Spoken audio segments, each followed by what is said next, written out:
middle of a galaxy-wide war where entire civilizations are falling to fear, one man does the unthinkable. He takes a nap.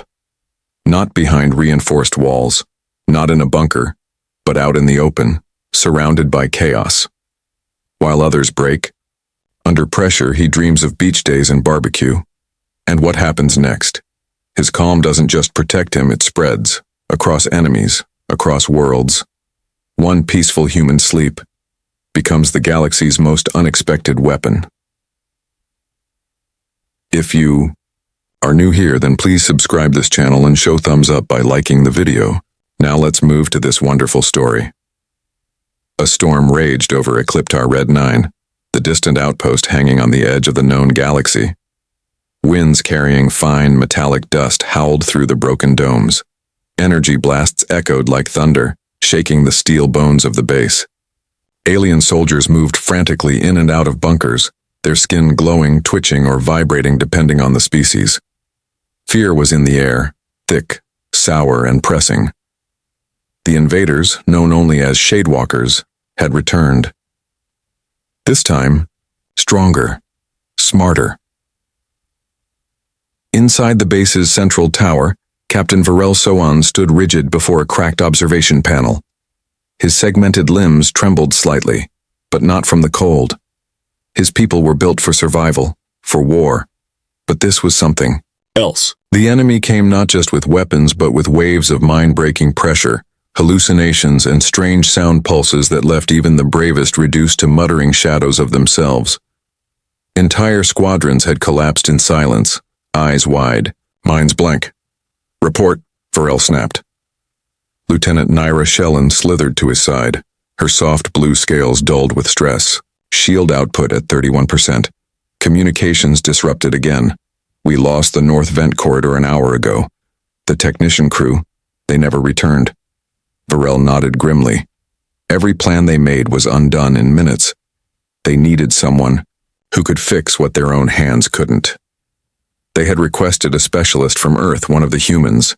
The files described them as odd, but incredibly resilient. Supposedly from a world where even the weather tried to kill them. It had sounded like exaggeration.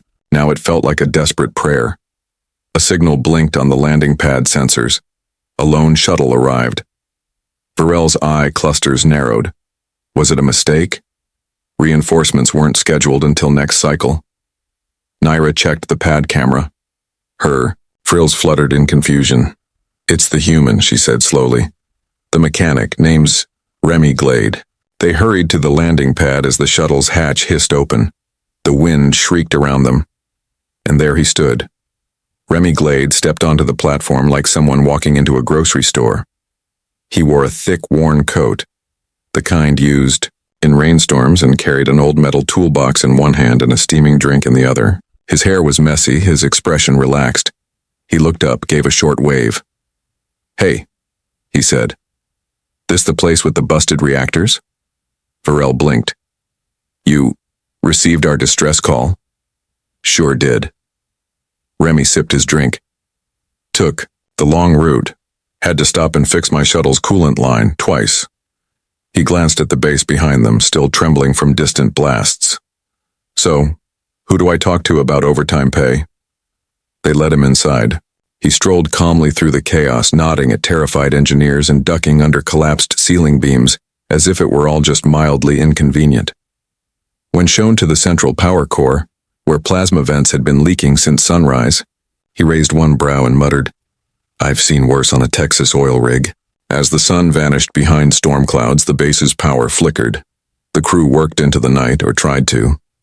Many collapsed from exhaustion or fear. The enemy had grown silent, their tactics now psychological, blasting strange tones and tremors through the walls, whispering through broken comms. Lights dimmed, pipes groaned, minds wavered. At dawn, Captain Varel awoke to an odd sound. Snoring. Confused, he followed it into the supply yard. There, tied between two support beams, was a makeshift hammock, fashioned from cables, tarps, and part of a medevac stretcher. In the hammock lay Remy Glade, sleeping, not just resting. Deep, restful sleep. Arms behind his head, legs crossed, mouth slightly open. A data pad balanced on his chest, still glowing with half-finished diagnostics. Varel froze. Less than 500 meters from where they had fought off a mind-burst attack last night, the human was peacefully snoring. "Lieutenant Shellen!" Varel hissed through his comms. Naira arrived quickly and nearly fainted when she saw Remy. "Is he dead?" "No," Varel said. "He's dreaming." He waved over a bioscanner drone. The results were clear. Deep sleep stage. Heart steady. No sign of fear response. Stress levels minimal. In fact, the scan suggested contentment. "Impossible," Naira whispered. "Even with full shielding, we've lost 6 crew to psychological collapse. How is he not affected?" Remy shifted slightly, grunted, then mumbled something. 5 more minutes and maybe pancakes," Varel stared. The storms had not stopped. The enemy was out there waiting, planning. But this human, this soft-skinned, unarmored creature, had built a bed from scraps and drifted off like he was camping on a beach. "Captain," Naira said quietly. Maybe those stories about humans weren't exaggeration. Varel didn't respond. He just kept staring at Remy. Somehow this unassuming mechanic had brought something into the heart of war that none of their machines could. Calm. And as the wind howled around them once more, the snoring continued, steady and sure. It was the sound of peace right in the center of chaos. The morning after Remy Glade was found sleeping peacefully near the supply yard, the mood in the base had shifted. Not lighter, not hopeful, just confused. Captain Varel Soan walked through the halls with a constant twitch in his jaw, as if trying to chew through the questions in his mind. The base was still under threat, still shaking from distant bursts of energy and tremors deep underground, yet everyone couldn't stop whispering about the human. Word had spread fast. A contractor from Earth, alone, unguarded, had slept through, one of the worst nights the outpost had faced. It didn't seem possible, but everyone had seen it. He didn't just sleep. He snored. Dr. Telva Ron had been waiting to get her hands, or rather, her floating sensory pods, on a human subject. For years, a sleep biologist from the moon of Istari, she had studied over 40 different species and how they responded to fear, war, and fatigue. Humans had always been an odd case. Rumors said they laughed during natural disasters and ate food that caused mild organ damage, but those were just stories. Now she had living proof. She hovered into the base medbay, where Remy had been summoned for a routine checkup. He sat on the table, sipping from his ever-present mug, legs swinging like a bored school kid. "You're the one who slept during the psychic pulse wave?" she asked, her voice soft and almost musical. Remy blinked. "Is that what that was? I thought it was one of those broken alarm sounds." Dr. Telva stared, then activated her scanners. She expected to see signs of trauma hidden under his calm demeanor. Even the strongest minds usually showed delayed shock.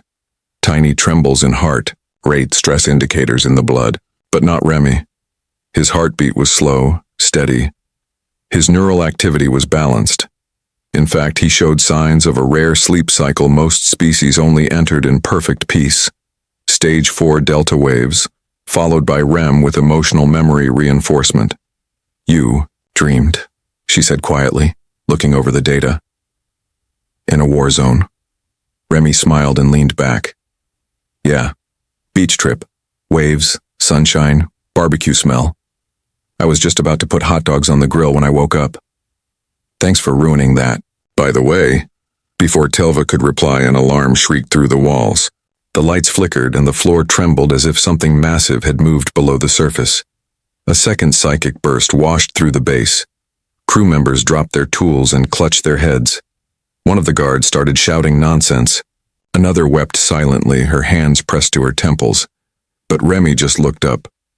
"Huh, that one's louder." Dr. Telva stared at him, eyes wide. "You felt that?" "Sure. Bit sharp, though. Kinda like bad radio static. Still better than my neighbor's leaf blower back home." As the med bay filled with groans and short-circuiting instruments, she grabbed a portable monitor and attached it to Remy's neck. The readings were even more puzzling now. Instead of reacting with stress, his brainwaves were calming. His mind wasn't resisting the attack. It was absorbing it, converting the energy into something resembling white noise. "Captain Sohn," she whispered over her comms. "You need to see this." Within minutes, the command team had gathered around the medbay, watching Remy through a thick window. Dr. Telva projected his brainwave activity on a shared screen. It pulsed in perfect, soothing rhythm. No spikes, no fear, just tranquility. Lieutenant Nira stared at the screen in disbelief. "That's not possible.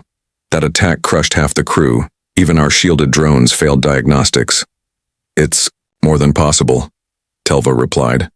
"It's happening right now." Captain Varel stood still, antennae lowered in thought. "What is he?" "Human," Remy replied from behind the glass, waving. "Still here, by the way." Telva turned to him. "Remy, do you understand what's happening out there? The invaders, shadewalkers, they target the mind. They've ended battles without touching the ground. And you're immune." Remy shrugged. "I don't know about immune. Maybe just used to noise. You ever tried fixing plumbing under a casino during open hours? It's like this, but with more neon and drunk people." Varel was trying to decide whether to feel relieved or more alarmed when a new wave hit. This one was worse. It tore through the base like a hurricane of static. The power dimmed. Shields dropped below critical. Screams echoed down the halls. Telva dropped her scanner. Nira collapsed, her limbs twitching. Varel gritted his teeth, barely staying upright. "And Remy?" He yawned. Literally. He set his mug down, lay back on the examination table, and closed his eyes. Within moments, he was asleep. Right there, in the middle of a psychic attack designed to break the strongest minds, the human had decided to take a nap. Telva stared at the monitor. His brain activity was now broadcasting.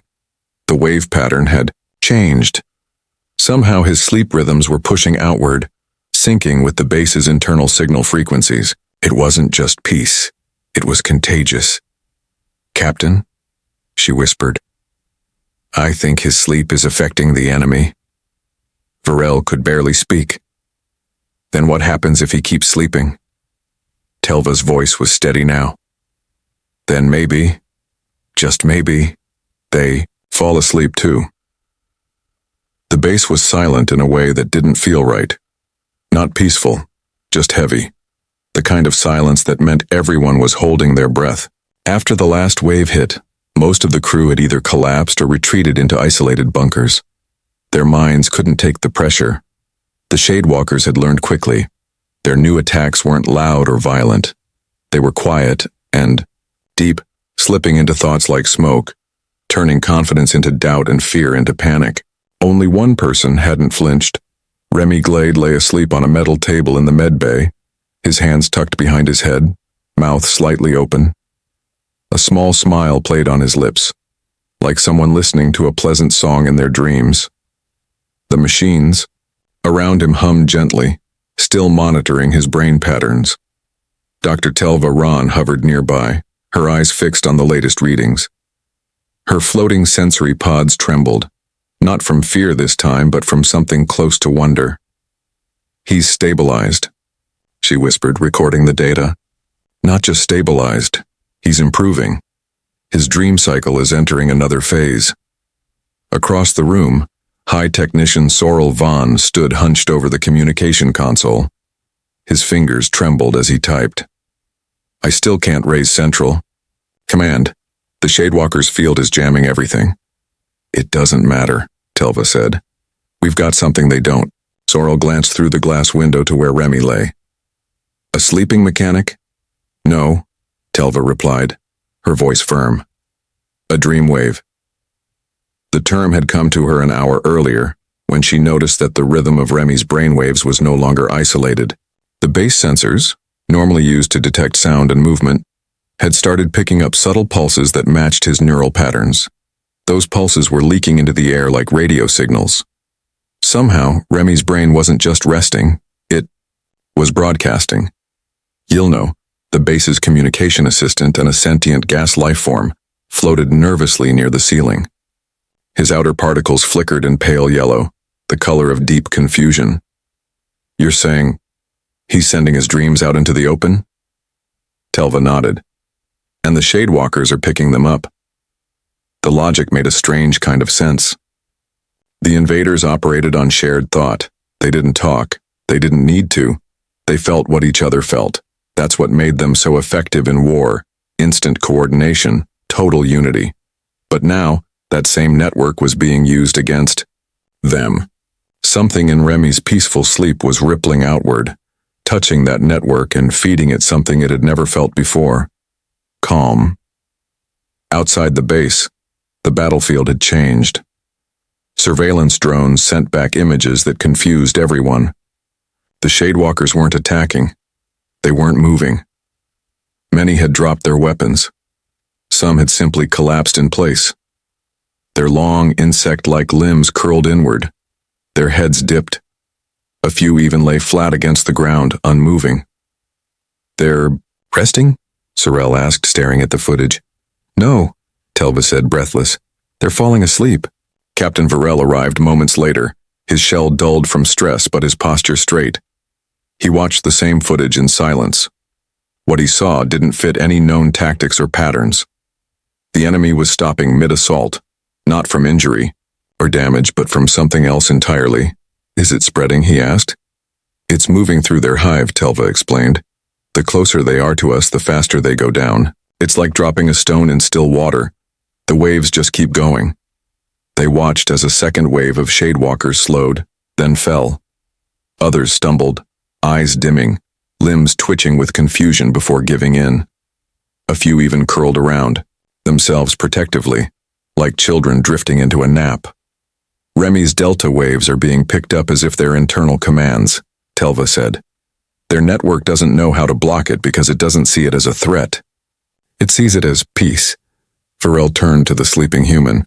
"He's not fighting them. He's teaching them." The next hour passed in stunned silence as the base remained untouched. No attacks came, no signals flared. Instead, the monitors showed an ever-growing number of enemies simply laying down wherever they stood. Some rolled onto their sides. A few twitched slightly and went still. Then the most unbelievable thing happened. Snoring. A few Shadewalkers, those closest to the base, began to snore. Soft, unsteady sounds, awkward in pitch but unmistakable. Creatures born for violence were now dozing off like house pets. Yilno let out a whimper of disbelief. "This can't be real." "It is," Telva said, shaking her head slowly. "They're adapting to it. Just like they adapted to our weapons, but this isn't a weapon. This is rest. And they've never encountered anything like it." One final test confirmed the theory. A scout drone was sent deeper into enemy territory. It found the same thing happening kilometers away. Whole squads of Shadewalkers had dropped mid-march. Some had leaned against rocks or wreckage. Others slept in piles, their limbs tangled. All across the battlefield they were going down like dominoes, falling not to fire, but to a single man's dream. Telva looked at the screen again. Remy's smile had widened slightly. According to the latest reading, he was dreaming of a picnic in a park. Birds, sunshine, and something called lemonade. "We're witnessing the first peace-based defense in recorded galactic history," she said. Captain Varel looked around the room at his stunned officers, then let him sleep. And they did. 2 days after the battlefield fell silent, the universe still hadn't quite figured out how to react. Across hundreds of systems, reports kept coming in. Shadewalkers were sleeping, not defeated, not retreating, just peacefully resting. On mountaintops and war-torn bunkers inside shattered starships, they had laid down where they stood and drifted into slumber. No weapons drawn, no signs of aggression. Like children napping after a long day of chaos. And all of it somehow was because of one man. Remy Glade was still asleep, curled in the same position on the medical table inside Ecliptar Red 9. His legs dangled slightly over the edge, his jacket bunched up like a pillow under his head. His face was calm, relaxed, a faint grin still dancing on his lips as if he were having the best dream of his life. Around him, A dozen scientists and technicians had gathered, whispering in hushed tones, trying not to disturb what had become the most powerful nap in galactic history. Dr. Telva Ron stood at the center, directing the data analysis with a sense of wonder that never seemed to fade. Every scan told the same story. Remy's brain had synced with the neural pathways of the Shadewalker Collective. His peaceful state had somehow passed into their network, like a quiet song slipping through. Static. And once it touched them, they didn't know how to fight it. They didn't want to. Captain Varel Sohan sat nearby, watching the monitors. He had seen battles won by strength, strategy, and even luck, but never by sleep, never by calm. He still didn't fully understand it. Maybe no one ever would, but it was working. A message blinked on the comm screen. Central Command was finally responding. The High Council had convened and requested an urgent debrief. A diplomatic shuttle was already en route, carrying the leaders of 3 major alliances, several top scientists, and one very curious historian. 6 hours later, Remy woke up. He stretched slowly, rubbed his eyes, and blinked at the small crowd staring at him. "Morning," he mumbled, yawning. "Is it still raining psychic attacks, or can I get a cup of coffee now?" Telva floated closer, holding back a dozen questions. "Mr. Glade, Remy, do you know what you've done?" "Fixed the coolant vent?" he guessed. "No," she said, smiling in disbelief. "You stopped a war." Remy scratched his head. "Oh, that. Huh." They flew him to the summit 3 days later. The meeting hall was massive, a floating chamber suspended in orbit over a neutral moon. Representatives from nearly every known civilization filled the seats. Glowing beings, crystalline diplomats, sentient mist clouds, all waiting for the human who had made the galaxy take a nap. Remy walked in wearing his worn boots and flannel shirt, holding a cup of coffee in one hand and a snack bar in the other. The room fell silent. He stopped at the center podium, looked around at the awestruck faces, and took a sip of his drink. "So," he began, "you wanted to talk about the nap thing?" Professor Drelkin Yule, a soft-spoken elder with 3 eyes and a long silver beard, stood and bowed. "Mr. Glade, we have studied your brainwave emissions. We have seen the effects on the Shadewalker neural hive. We believe your sleep patterns are uniquely peaceful." Remy nodded. "Yeah, I sleep pretty well. You learn to, after working night shifts back on Earth. Did 10 years in a 24-hour diner with broken heating and jazz music on loop. After that, nothing really bothers you." General Ostmarin, a battle-hardened leader from the mountain worlds, looked skeptical. "You're saying this calm is just something you developed from a stressful job?" "Kind of," Remy said. "Life throws a lot at you. Traffic, taxes, family dinners, you either stress out or find a way to shut it off. I picked sleep. Works better than yelling." Murmurs filled the hall. The idea that peace could be taught, learned, was a shock. To those who'd fought wars for centuries, Telva stepped forward. "We propose creating a defense system based on this phenomenon. Something to project peaceful waves instead of attack signals. A new form of protection." Remy blinked. "You want to turn naps into weapons?" "No," she corrected. "We want to turn rest into resilience," he shrugged. "As long as I get credit for inventing galactic nap time." Laughter rippled through the room, soft and warm. The ice had broken. The tension eased. In a strange way, his easygoing nature had become contagious, just like his sleep. After the meeting, representatives lined up to shake his hand, ask him questions, and, most oddly, request nap advice. A crystalline being even asked about pillow firmness.